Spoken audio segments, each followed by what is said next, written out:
to the video blog. So today got a great question that came in from one of our followers.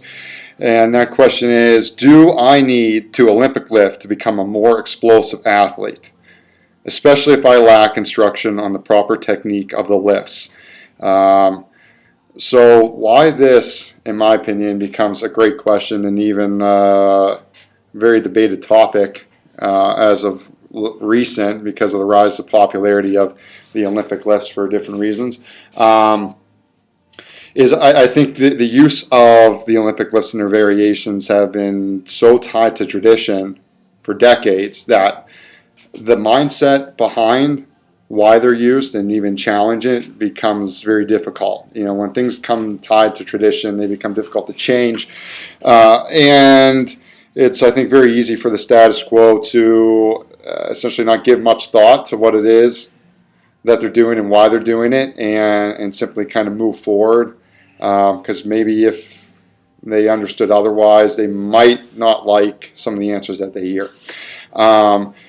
So with that said, you know, if you look at some classic examples such as football, you know, even track and field athletes, where you see more of the lifts and their variations performed on a regular basis, I think the danger has become, okay, the thinking, the mindset as essentially boiled down to, well, we've done these for years, and you know, we see that, you know, this team used them or this program used them and they had great success, so therefore we're going to use them, or you know, it's been a part of the program for so long that, you know what, we're not going to change it. We need to do this, this, and this in order to be a successful team, successful program, develop athletes, and that can lead you down, I think, a road in falsely assuming that just because you perform, in this case the Olympic lifts, that you're somehow going to develop a superior athlete. And what I mean by that is,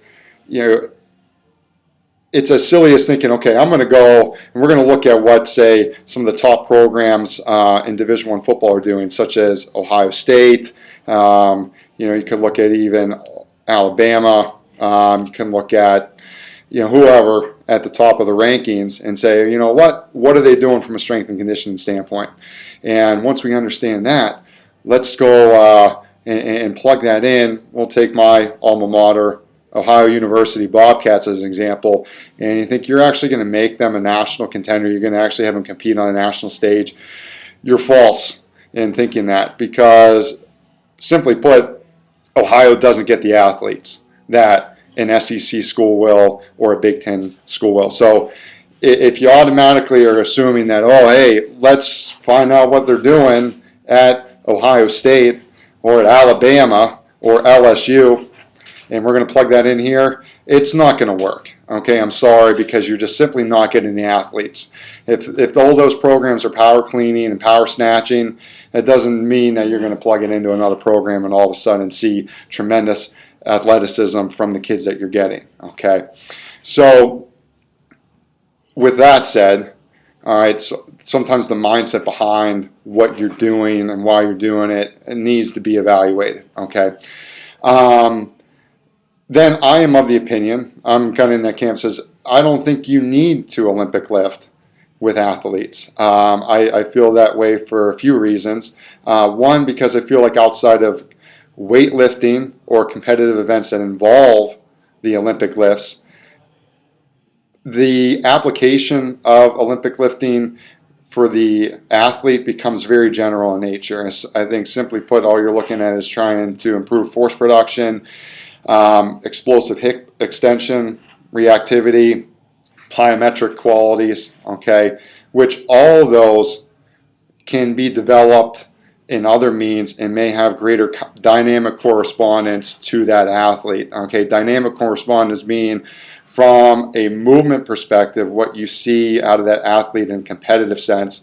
What are you doing with them in the weight room or away from the field that is going to transfer on field and into competitive movements and dynamics the best? All right. What I mean by that is, a lot of athletes, field-based sports, okay, you're going to see more sprinting, jumping, throwing, things of that nature. So when you look at things such as motor unit recruitment charts, things such as sprints, jumps, med ball throws have all been rated just as high or similar as high as the Olympic lifts, which is going to give you some of those results that you're looking for in terms of force production, plyometric and reactivity qualities, and then even developing explosive starting strength. All right. So outside of the Olympic lifts, you still have some options available to you that are going to require, I think, far less coaching and technical development, and it's going to give you more bang for your buck in terms of training efficiency, and you're going to get more dynamic correspondence out of some of those alternatives than simply focusing on Olympic lifts and their variations. Now, the other side of it too is you're going to impose, I think, less structural risk to the athlete, especially when you look at the overhead portions of some of the Olympic lifts. Arguably, when you're developing athletes, you need to take into consideration what you're doing with them, and then are you imposing any undue risk in that environment. With that said, you take the football athlete who's going to be having their wrists, elbows, shoulders banged up.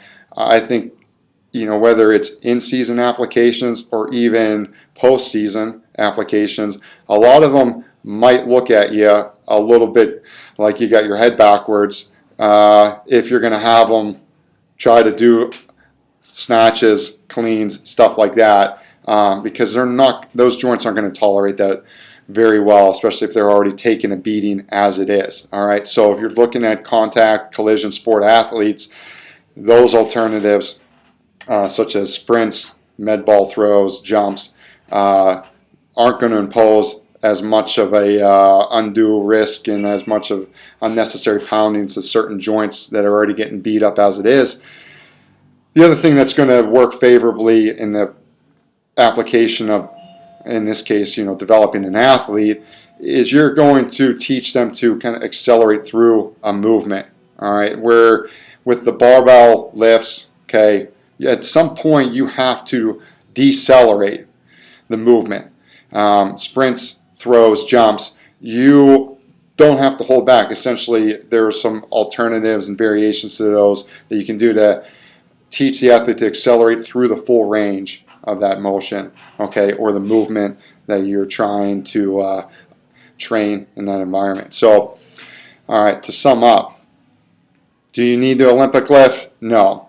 Is there value in the Olympics lifts? Absolutely. They've been utilized for decades to train explosive power in athletes, develop bioenergetic pathways for certain athletes such as sprinters, throwers, okay, that become very sport specific to their demands in that nature.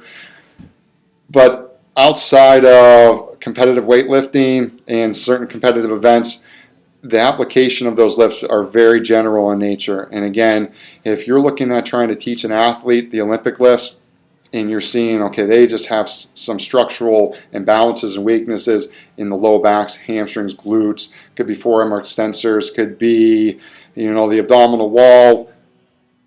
You're going to spend more of your time focusing on those weaknesses that become evident in their execution of the lift. Okay, every lift essentially becomes a test, and what you're seeing, you may need to spend more time on bringing up rather than, hey, we're going to do this, this, and this with the Olympic lifts today.